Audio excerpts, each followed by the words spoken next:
Konnichiwa minasan, o genki desu ka? J'espère que vous allez bien et aujourd'hui penchons-nous sur une petite poupée singulière représentant un singe porte-bonheur que les grands-mères semblaient transmettre de génération en génération à leurs petits-enfants. Celle-ci devait alors leur apporter bien des choses. Mais avant d'en dire plus, intro.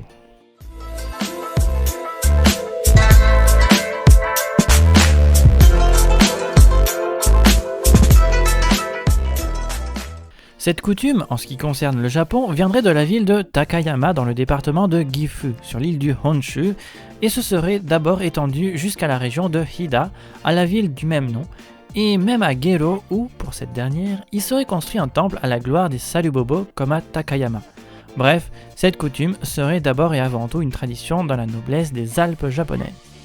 A l'origine, cependant, la coutume aurait été importée au Japon à l'époque Nara, 710-794, et se serait exportée de la Chine des Dang, 618 à 907, grâce à des émissaires japonais.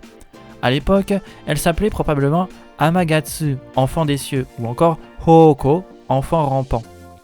En suivant à la période Edo, 1603 à 1868, cette tradition des familles nobles s'étendra alors et aussi au peuple tout entier pour devenir populaire. La coutume en soi était que les nobles grands-mères offraient cette poupée à leurs petites filles ou petits-fils, toujours aussi nobles, de génération en génération, en ayant la croyance que les petits-enfants auraient un bon mari ou une bonne épouse, un mariage heureux et qu'ils pourraient de ce fait donner naissance à de nombreux enfants.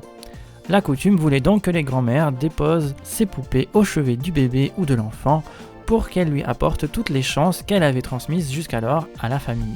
En ce qui concerne sa forme, il est représenté comme un poupon sans visage pour qu'on puisse identifier l'enfant et ses émotions plus facilement. Ses couleurs varient selon ce qu'on veut transmettre et, comme il est de petite taille, il est alors facile pour un enfant de le transporter comme un jouet. De plus, on pouvait les habiller comme on voulait, en confectionnant des habits miniatures si on voulait qu'elles ressemblent à l'enfant ou à un souhait de quelle sorte de personne le parent voulait que l'enfant devienne quand il serait plus grand. Ceci dit, depuis sa création, il reste néanmoins affublé de sa capuche et de son ventre, tous deux de couleur noire, tandis que ses bras et ses jambes représenteraient parfaitement les membres d'un bébé ségosillant. Au sujet de son nom, Sarubobo viendrait du mot saru qui peut désigner le singe, et de bobo qui, dans le dialecte de la région japonaise, désignerait en effet bébé. Le fait qu'on parle d'un singe pourrait être à cause de sa couleur initiale qui était le rouge. Alors on aura tantôt fait le rapprochement entre un bébé singe à peine né qui serait encore tout rouge.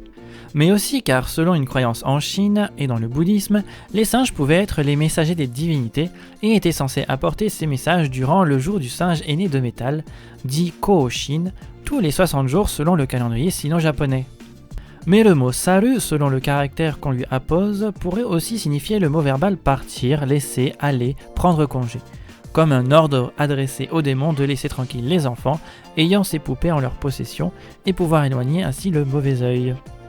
Aujourd'hui, les Sarubobo peuvent être des jouets pour enfants, comme des amulettes pour tout un tas de malheurs et non plus que pour de bonnes naissances ou de bons mariages. D'ailleurs, je vous parlais d'un code couleur, et en effet, chaque couleur attribuée à un Sarubobo aura une signification particulière. Le jaune sera pour la richesse, le orange pour la bénédiction des enfants et l'amitié, le vert pour la santé, le bleu pour la réussite et le travail, le rose pour l'amour, le noir contre la malchance, le violet pour une longue vie et le rouge pour la protection de soi et de sa famille. Alors, vous aussi vous serez pris par cette tradition au point de l'intégrer dans votre famille ? Voilà, cet épisode est déjà terminé. J'espère qu'il vous aura plu et vous en aura appris plus. N'hésitez pas à commenter, partager et aimer la vidéo. Sur ce, je vous dis à la prochaine et... Matane!